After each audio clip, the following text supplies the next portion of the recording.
तो अब cognitive revolution के बाद इंसानी थिंकिंग और सोच को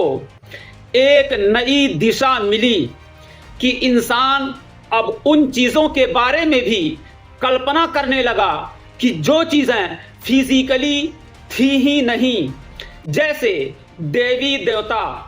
और फिर फ्यूचर और भविष्य में कुछ नया और असाधारण करने की रणनीति के बारे में भी जे मानव अब सोचने लगा। क्योंकि इससे पहले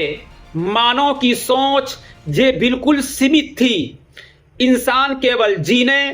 और सर्वाइवल करने ही तक सोच सकता था।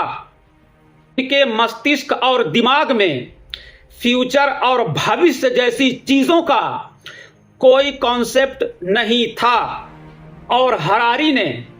अपनी बुक सेपियंस में इसका नक्शा कुछ इस अंदाज से खींचा है कि इंसान ये दुनिया पर इसलिए हावी नहीं हुए कि वे बहुत ही ताकतवर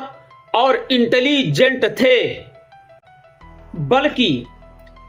इंसानों ने दुनिया को अपनी मुट्ठी में इसलिए किया क्योंकि अब वे लार्ज स्केल कॉपरेशन करना सीख चुके थे कि अब इनको लाखों की तादाद में मिलकर किसी एक संस्था के लिए संगठित होना मालूम हो चुका था कि अब मानव जाति बड़ी संख्या में और लचीले ढंग से आपस में एक दूसरे का सहयोग करने लगा था। अब यहीं से यह इंसान केवल एक जीव ही नहीं रहा, बल्कि अब वो सभ्यताएं बनाने वाली एक शक्ति और पावर बन गया।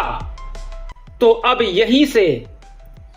जब मानव सभ्यताओं का विस्तार हुआ और लोग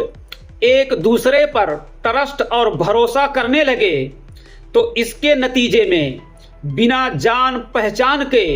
दूर दराज के लोग आपस में